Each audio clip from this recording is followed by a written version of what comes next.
Ang pinaka-importante nga tema ni mong mensahe alang sa Laodicea mao diri sa verse 15-16. Kining diri dili bugnaw ug dili bugnaw ug dili usab init na kung nagayon diri sa verse 16, apan tungod kay ikaw init-init man lang, dili gyud bugnaw, iluwa ko ikaw. No? Pero ang simbahan sa Laodicea o ang mga Kristohanon, sanay sila sa mga agi ni Apostol Pablo.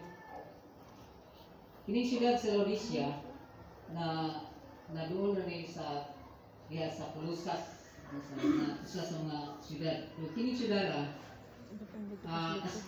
datot muna nga naging siya rin dato ang mga siyudad o siyempre ang mga magsisimba o mga Kristohanon, mga dato sa nga bisan sa atong makita karon nagdato ta sa mga dakong siyudad kasagaran sa mga Kristohanon dito mga dato jud diri sa atong probinsya, diri sa atong labi na sa mga kabaryuhan kasagaran po sa atong mga kuandri, mga pobre jud mga kapos jud no namang gali kuan na igo lang na makaon minana muna nga ang Ginoong Hesukristo naghatag siya mensahe alang sa Laodicea. Kay kining siyudad sa pagdawat sa mga tao dito sa mga Kristohanon, mainiton kayo sila mga kalagad sa Ginoo. Kapag miabot ang panahon nga dibati sila o kaluya o tungod sa ilang kabisi sa mga trabaho, sa ilang mga negosyo, sa ilang mga pagtangan, murag nahilayo sila sa Ginoo. Muna nga ang Ginoo mao'y naghatag og mensahe alang sa mga siyudad, sa mga Kristohanon sa Laodicea. Matod pa niya diri sa verse 14, din siya, isulat kini alang sa anghel sa simbahan sa Laodicea. Kini ang giingon sa amin. Kining pulong kining giingon sa amin. Pulong kini nga Hebreo o Grigo, no? Amen. Nabot ka sabot. Ang tinuod nga si Ginoong Hesukristo. Siya ang tinuod. Siya ang kamatuoran o siya ang ipadala sa Dios nga kasaligan ug matuod nga saksi, no? Siya ang sinugdan sa tanan nga gibuhat sa Dios, no? Kini ang giingon sa amin. Siya ay kanang murag ang kanang pulong nga amin. Para nato ba simple ra. Pero sa mga Grigo, kining pulong nga amin bilingon kay nila, no? Nang saksi sa kamatuoran ang tinuod nga ipadala sa Dios nga mo'y naghatag kanato og kaluwasan, no? Nga gihatag sa iyang mga katawhan, sa una na iyang mga katawhan sa mga apostoles. Muna ingon rin nga kini ang gingon sa amin, ang kasaligan, ang matuod na saksi nga mao ang sinugdan sa tanan nga gibuhat sa Dios. Siya ang pinakauna, pinakapanganay nga gihimo sa Dios. Ang tawag siya kamagulangan sa tanan ng mga gibuhat. Kamagulangan. Kay wala pa no sa panultihon, kung imo lang basahon sa panultihon chapter 8 verse 22 ngadto sa 36. Siya ang gihimo nga pinakauna sa tanan. Gikan sa plastar niya sa kalibutan gikan sa paghimo niya sa kalagatan, gikan sa mga planan ug bisan unsa nga anaa sa langit ug sa yuta. Siya ang sinugdanan, siya ang gibuhat sa Dios. Siya ang kalipay diha sa Ginoo. Sa sulat ni Apostol Pablo sa ikalawang Korinto chapter 1 verse 20, nagayon ang pulong sa Ginoo.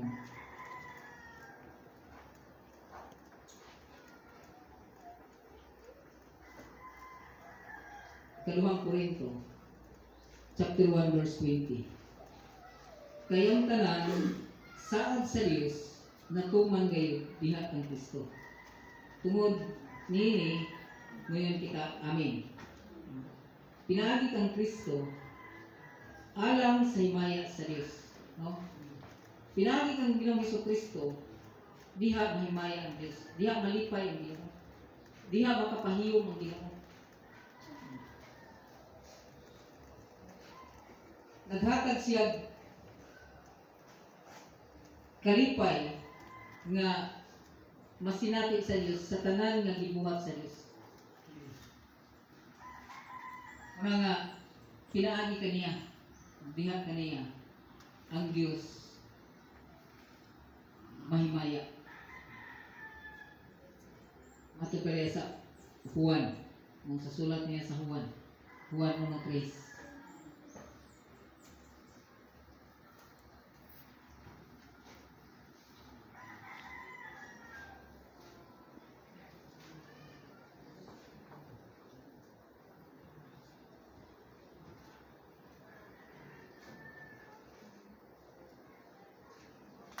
Gayon siya. Pinaagi kaniya gibuhat sa Dios ang tanan ug walay bisan unsa sa tanan nga nabuhat ug dili pinaagi kaniya. Muna nga diha kaniya ang tanan. Muna nga sa atong pagkita gusto sa Dios nga ano na tay pagsalig ug pagtuo diha kaniya. Nga ana kaniya ang tanan, ug diha kaniya ang tinuod ng kalipay sa Dios. Mato pa sa Ginoong Hesukristo diha sa Juan 1:18, nagi siya nga wala pa'y tao nga nakakita sa Dios. Wala pa kuning tao nga nakakita sa Dios. Ang bugtong anak nga pinangga kayo sa amahan mao'y nagpaila kaniya. Nga ang atong Dios dili ginato siya makita. Siguro nakita nato ang atong Ginoong Hesukristo o sa atong mga unang mga katawhan sa panahon ni Hesukristo. Pero ang Dios, ang pinaka-Dios, ang Dios nga mahal, wala pa diyang nakakita na tao diyan kaniya. Ngayon dire, si Jesus mao ang makita nga dagway sa dili makita nga dagway sa Dios. Siya ang si Ginoong Hesukristo mao ang makita nga dagway sa dili makita nga dagway sa Dios.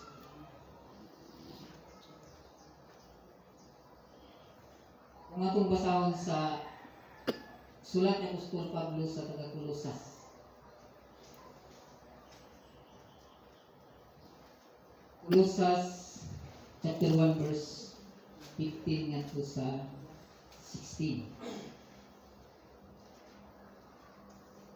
1:15 ngadto sa 16.